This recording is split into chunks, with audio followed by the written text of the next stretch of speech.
આ જગતના મુશ્કેલ પડકારોનો સામનો કરવા માટે દરેક સ્ત્રીને આત્મવિશ્વાસ, આંતરિક શક્તિ અને હિંમતની જરૂર છે. દરેક સ્ત્રીને માર્ગદર્શનની જરૂર છે. દરેક સ્ત્રીને કોઈએ યાદ કરાવવાની જરૂર છે કે તે સશક્ત, બુદ્ધિશાળી અને સક્ષમ છે.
કેમ છો દર્શક મિત્રો? આશાવાન સ્ત્રીઓ કાર્યક્રમમાં હું આપ સર્વનો પ્રેમથી આવકાર કરું છું. જે દર્શક મિત્રો આજે પ્રથમ વખત અમારા આ પ્રસારણને નિહાળી રહ્યા છે તેઓનું પણ ખાસ સ્વાગત છે. આ કાર્યક્રમમાં આપણે ગયા સપ્તાહથી બાઇબલની સ્ત્રીઓના જીવન વિશે શીખી રહ્યા છીએ, જેઓએ વિવિધ રીતે આગેવાની પૂરી પાડી. જો આપણા જીવન વિશે વિચાર કરીએ તો દરેકના જીવનમાં એક વ્યક્તિ તો એવી હોય છે કે જેણે તેના વિકાસમાં બહુ અગત્યનો ફાળો આપ્યો છે. તે આપણી માતા હોઈ શકે, આપણી બહેન હોઈ શકે, આપણી સખી હોઈ શકે અથવા આપણા શિક્ષક પણ હોઈ શકે. ઈશ્વર આપણા માર્ગદર્શકના રૂપમાં તેઓનો ઉપયોગ કરે છે. માર્ગદર્શક અથવા સલાહકાર એવી વ્યક્તિ છે જે આપણા વિશ્વાસને મજબૂત કરે છે. જ્યારે તમે કોઈના માર્ગદર્શક તરીકે કાર્ય કરો છો ત્યારે ઈશ્વર સાથેનો તમારો સંબંધ પણ વધારે મજબૂત અને અસરકારક બને છે. તમે જ્યારે કોઈના સલાહકાર તરીકે કામ કરો છો ત્યારે તમે તેઓની આવડતોને બહાર લાવો છો, જેનાથી તેઓનું ભવિષ્ય મજબૂત બને છે. ઈશ્વર પણ આવા અદ્ભુત કાર્યને માટે જુદા જુદા લોકોનો ઉપયોગ કરે છે. સલાહકાર અથવા માર્ગદર્શક તમને દોરવણી આપે છે, તમારું સાંભળે છે, તમારા પર ભરોસો રાખે છે અને તમને ઉત્તેજન આપે છે. આપણા આત્મિક અને કૌટુંબિક જીવનમાં અને આપણા કાર્યક્ષેત્રમાં પણ આપણને સાચી દોરવણી આપનાર વ્યક્તિની જરૂર પડે છે. માર્ગદર્શક હોવું એટલે કોઈ વ્યક્તિના જીવનમાં અસર ઊભી કરવી અને તેને સાચી સલાહ આપવી. તમને કદાચ એવું લાગે કે આવું તો કોઈ વૃદ્ધ વ્યક્તિ જ કરી શકે, કારણ કે તેમની પાસે વધારે અનુભવ હોય છે, પણ તે સાચું નથી. જો તમે ઈશ્વરની સાથે વ્યક્તિગત સંબંધ ધરાવો છો, વિશ્વાસમાં વૃદ્ધિ પામો છો અને સમાજમાં તમારી સારી સાખ છે, તો તમે કોઈના સલાહકાર જરૂર બની શકો છો. આજે આપણે બાઇબલમાંથી એક એવી જ સ્ત્રીની વાત શીખીશું જેણે એક સાચા માર્ગદર્શક અને સલાહકાર તરીકે પોતાની જવાબદારી અદા કરી. સાચી વાત. આ સ્ત્રીની વાત બાઇબલમાં જૂના કરારમાં રૂથના પુસ્તકમાં વાંચવા મળે છે. તેનું નામ તો નાઓમી હતું. નાઓમી તેની પુત્રવધુ રૂથને માટે એક સાચી સલાહકાર અને અદ્ભુત માર્ગદર્શક બની. નાઓમીના કારણે રૂથનું જીવન અને ભવિષ્ય બદલાઈ ગયું. આજે આપણે નાઓમીના કેટલાક ગુણો વિશે શીખીશું જે રૂથના માટે બહુ ફાયદાકારક બન્યા. ઇઝરાયલ દેશમાં દુકાળ પડવાને લીધે નાઓમી તેના પતિ અને 2 દીકરાની સાથે પોતાનો દેશ છોડીને મોઆબ દેશમાં જઈને વસી. થોડા સમય પછી તેના પતિનું મૃત્યુ થયું અને નાઓમીએ તેના બંને દીકરાનો ઉછેર કર્યો. તેના દીકરા મોટા થયા પછી બંનેએ મોઆબ દેશની સ્ત્રીઓ સાથે લગ્ન કર્યા. તેમનું નામ ઓર્પા અને રૂથ હતું.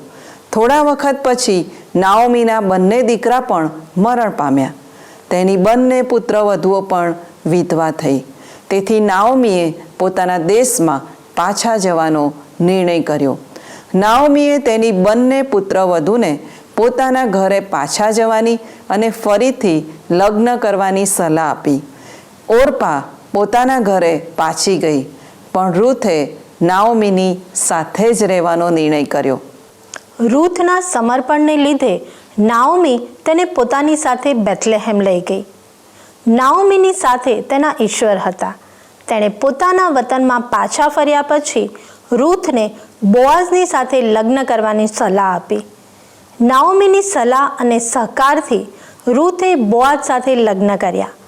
ઈશ્વરે તેમને એક દીકરો આપ્યો. તેનું નામ તેઓએ ઓબેદ પાડ્યું. ઓબેદના વંશમાં દાઉદનો જન્મ થયો, જે ઇઝરાયેલનો રાજા બન્યો. હવે આપણે આજના વિષય તરફ પાછા ફરીએ અને નાઓમી સંબંધી વિચાર કરીએ.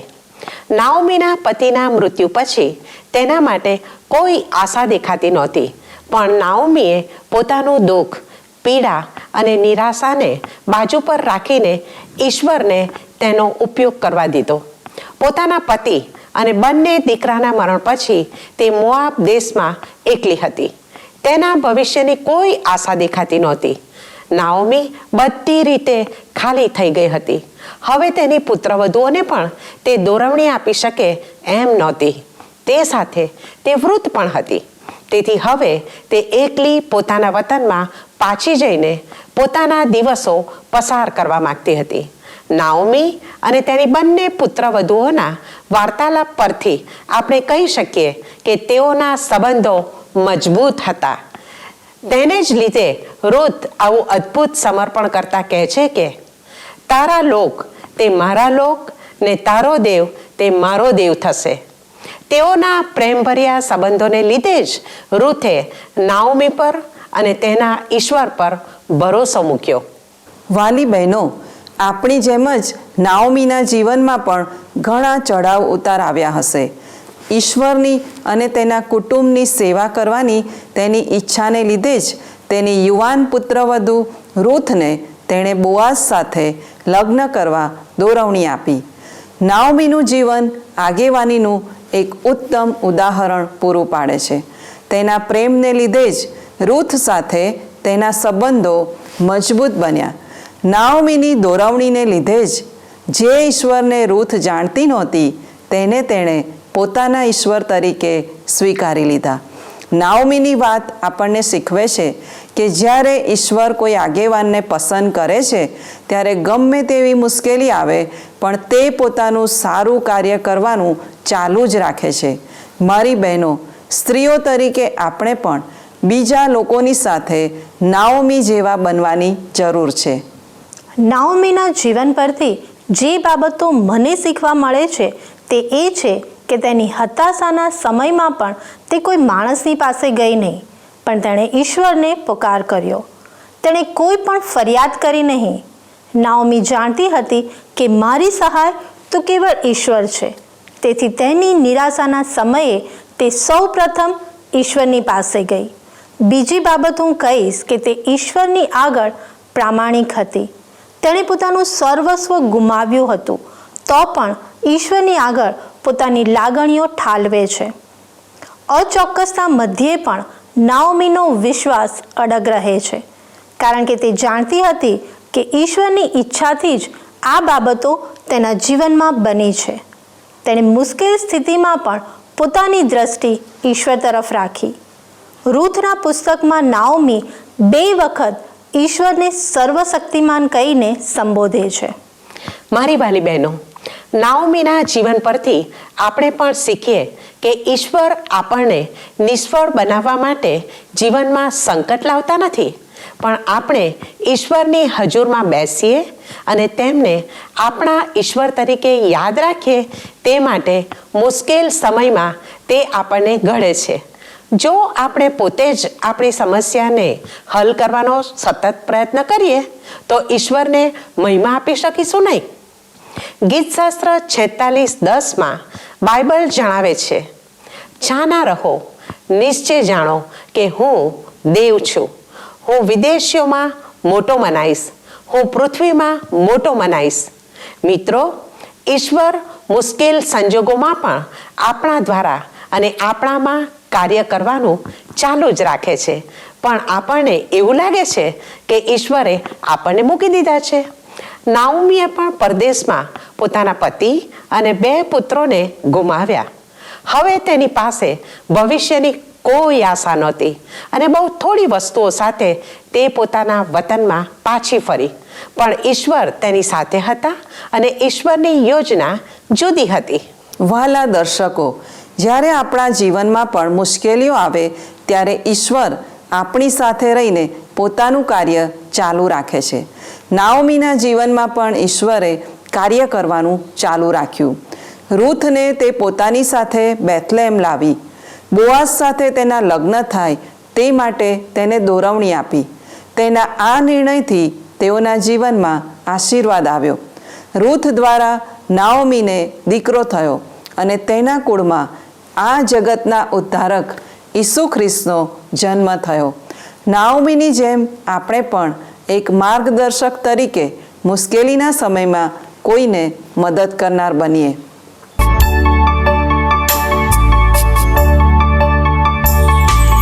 દુનિયાનો તું રચના, મુજનો તું તારણહાર. દુનિયાનો તું રચના, મુજનો તું તારણહાર.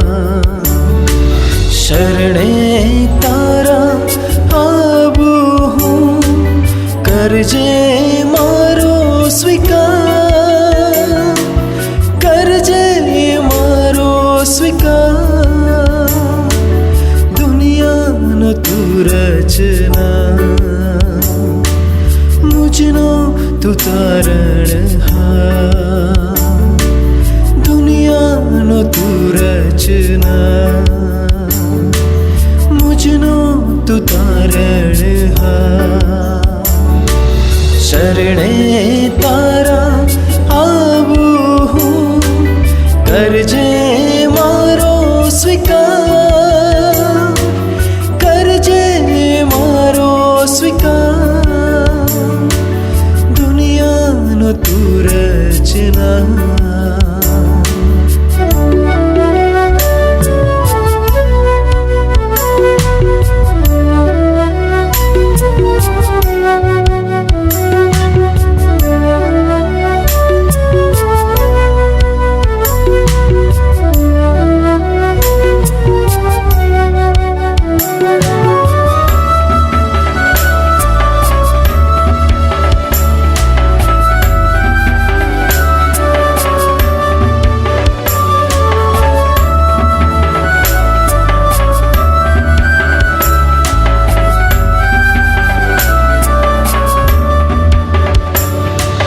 નિર્બળ હું છું તારા વિના, ખાલી દિલ છે તારા વિના.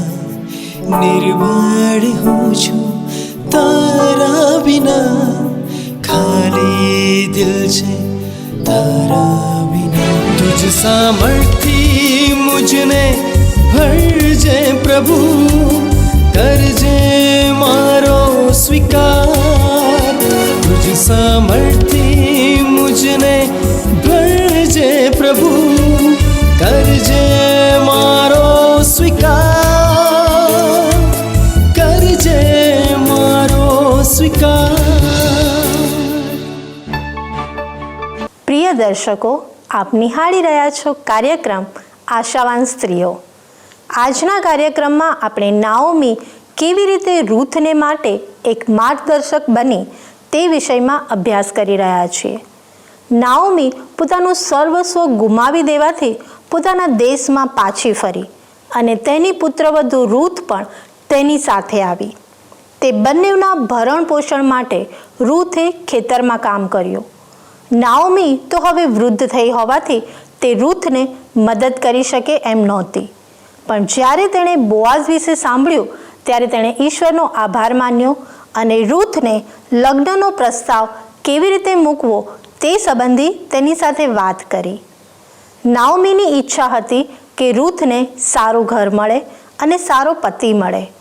અહીં નાઓમી પોતે દુઃખી હોવા છતાં તેણે રૂથના ભવિષ્ય વિશે ચિંતા રાખી. વાલી બહેનો, નાઓમી એવું માનતી હતી કે હવે તેનો વંશ આગળ વધશે નહીં, પણ ઈશ્વરે તેને રૂથ દ્વારા દીકરો આપ્યો અને તેનો વંશ ચાલુ રાખ્યો. નાઓમીની વાર્તા આપણને યાદ કરાવે છે કે ઈશ્વર આપણા છુટકારા માટે અને આપણને પુનઃસ્થાપિત કરવા માટે હંમેશા કાર્ય કરે છે. નાઓમી સંપૂર્ણ નહોતી, તેનું ચારિત્ર્ય એકદમ અલગ હતું.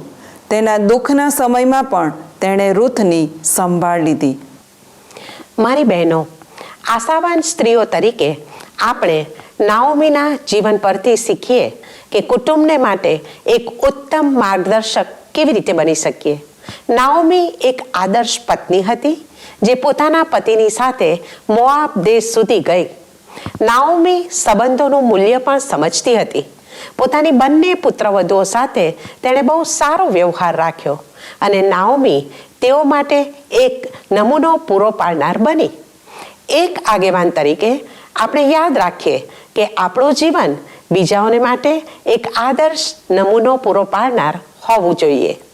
નાઓમી એક પ્રામાણિક સ્ત્રી હતી. પોતાની લાગણીઓ તે બીજા સાથે બહુ સ્પષ્ટ રીતે વ્યક્ત કરતી હતી. પોતાનું દુઃખ અને કડવાશ તેણે પોતાની પુત્રવધુઓ સમક્ષ પ્રગટ કર્યા. નાઓમીનું આ વલણ બીજાથી તદ્દન અલગ હતું. એક આગેવાન તરીકે આપણે પણ પોતાની નબળાઈ, દુઃખ, પીડા અને પડકારો બીજાને જણાવીને તેઓનો ભરોસો જીતી શકીએ છીએ. આદર્શ આગેવાન હંમેશા પ્રામાણિક અને સત્યને વળગી રહેનાર હોય છે. કેટલાક આગેવાન પોતાના લોકોને કદી પોતાની નજીક આવવા દેતા નથી, પણ નાઓમીએ એમ કર્યું નહીં. ઈસુએ પણ એક આગેવાન તરીકે પોતાના લોકોની સાથે બહુ નજીકતાથી સંબંધો રાખ્યા. નાઓમી એક માર્ગદર્શક અથવા આગેવાન તરીકે પોતાની મર્યાદાઓને જાણતી હતી. તેણે બહુ પ્રામાણિકતાથી પોતાની પુત્રવધુઓને કહી દીધું કે હવે તે તેઓને પતિ આપી શકે એમ નથી, તેથી તેઓ પોતાના ઘરે પાછી જાય. પણ રૂથ જાણતી હતી કે તેને જે જોઈએ છે તે નાઓમી તેને આપી શકશે, એટલે કે ઈશ્વરની ઓળખ, તેની પોતાની ઓળખ અને એક કુટુંબ. મારી બહેનો, સ્ત્રીઓ તરીકે જો આપણે આગેવાની આપી રહ્યા છીએ તો આપણે શું કરી શકીએ અને શું નથી કરી શકતા તે ધ્યાનમાં રાખીએ. પણ તે સાથે આપણે તે પણ યાદ રાખીએ કે આપણી મર્યાદાઓ છતાં ઈશ્વર તેમના હેતુને આપણા જીવનમાં પૂર્ણ કરી શકે છે. પ્રિય બહેનો, નાઓમીએ તેના સમયનું રોકાણ રૂથના જીવનમાં કર્યું. રૂથને પોતાની સાથે આવવા માટે તેણે સંમતિ આપી. પોતાની નિકટ આવવાનો અને તેની સાથે સમય પસાર કરવાનો તેણે રૂથને મોકો આપ્યો. એક સાચો આગેવાન એ જ છે જે પોતાની વ્યક્તિગત ઓળખ ગુમાવ્યા વગર બિનજરૂરી મર્યાદાઓને દૂર કરી દે છે. નાઓમીએ પણ એ જ કર્યું. તેણે રૂથને એક સરસ સલાહ પણ આપી.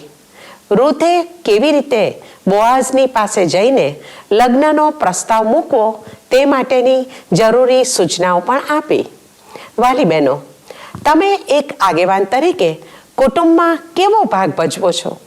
શું તમે દરેક વ્યક્તિને સાચી સલાહ આપીને મદદરૂપ બનવાનો પ્રયત્ન કરો છો? આવો પ્રાર્થના કરીને તે માટે ઈશ્વરની સહાય માંગીએ. પવિત્ર ઈશ્વર પિતા, નાઓમીના જીવન દ્વારા અમે આજે સમજી શક્યા કે અમારે કેવી રીતે કુટુંબ માટે માર્ગદર્શક બનવું જોઈએ. અમને સહાય કરો કે અમે કુટુંબમાં સાચી અને અસરકારક આગેવાની આપી શકીએ. પત્ની અને માતા તરીકે અમે અમારા કુટુંબમાં નમૂનો પૂરો પાડનાર બનીએ અને તમારા માર્ગમાં તેઓને દોરી શકીએ તે માટે અમને તૈયાર કરો. ઈસુના નામમાં માંગુ છું. આમેન.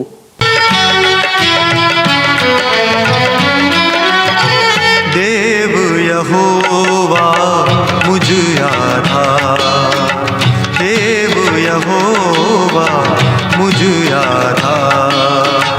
तुझ बिन जग मां हूँ लाचार, मुझ पर तारी प्रीति वधार, प्रीति वधार। देव यहोवा मुझ आधार।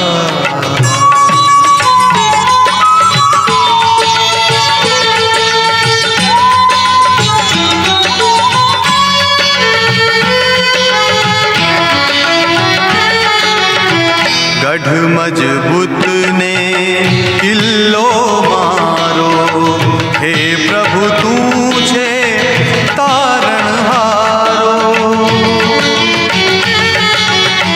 गढ़ मजबूत ने किल्लो मारो, हे प्रभु तू छे तारणहारो। पाप थकी तू तो छोड़ाए, पाप थकी तू तो छोड़ावे, परीक्षणों थी बचावे, परीक्षणों थी बचावे। देव यहोवा मुझ आधार।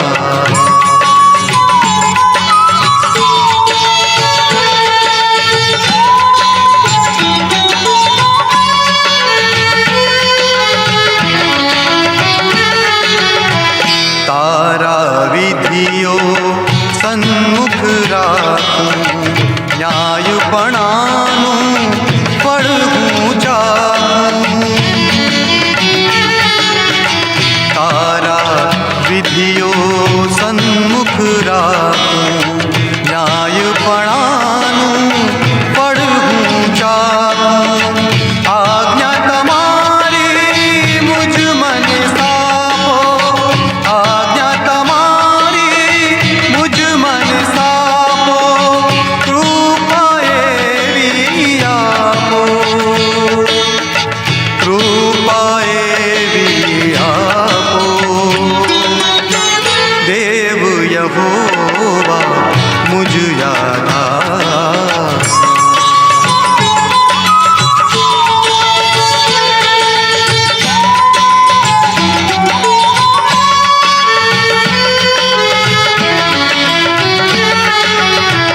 तू छे यहोवा दीपक सारो, अंधारामा प्रकाश मारो। तू छे यहोवा दीपक सारो, अंधारामा प्रकाश मारो। तुझ तेजे सौ तिमिर खसे छे, तुझ तेजे सौ तिमिर खसे छे। अंते विजय मळे छे, अंते विजय मळे छे। देव यहोवा मुझ आधार, देव यहोवा मुझ आधार। तुझ बिन जग मां हूँ लाचार, मुझ पर तारी प्रीति वधार, प्रीति वधार। પ્રિય બહેનો, આશાવાન સ્ત્રીઓ કાર્યક્રમમાં આપણે એક માર્ગદર્શક અથવા સલાહકાર તરીકે કેવી રીતે બીજાને મદદરૂપ બની શકીએ તે આજે શીખ્યા। એક સાચો માર્ગદર્શક હંમેશા તમારું ભલું જ ઈચ્છે છે અને ભલું જ કરે છે।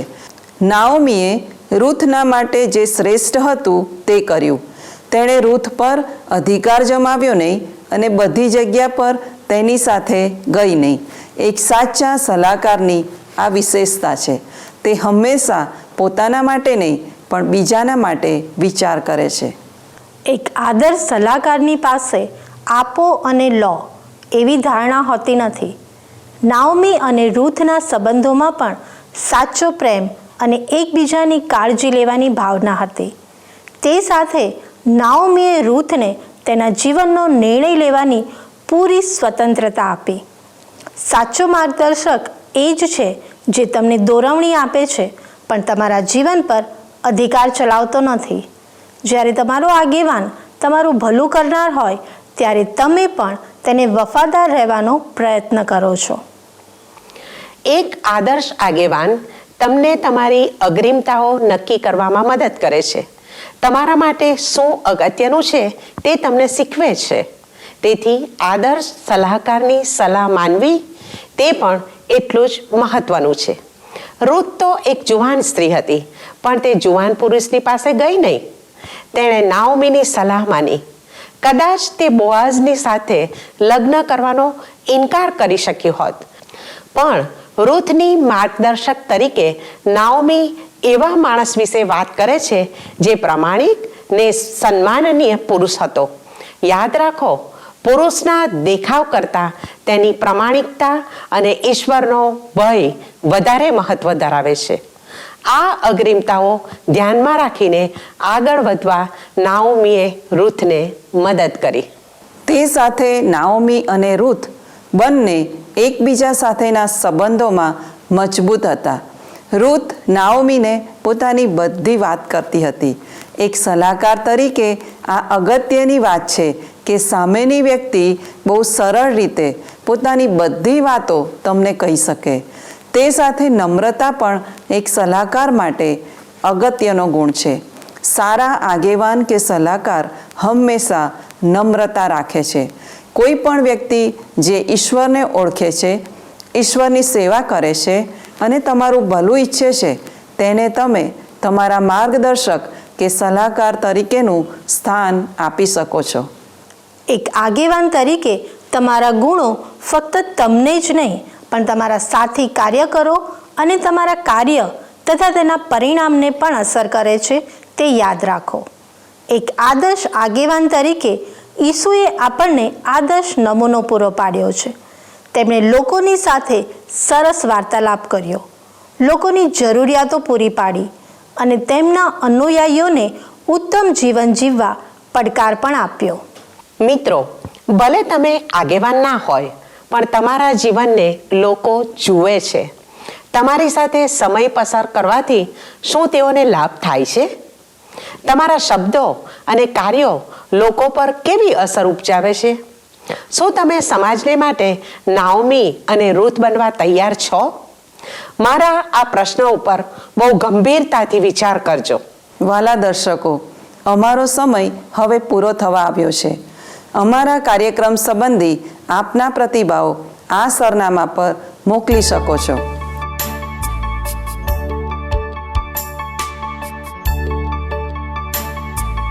જો આપ ફોનથી અમારો સંપર્ક કરવા માંગો છો તો અમારો ફોન નંબર છે 99 98 97 90 26 9998979026.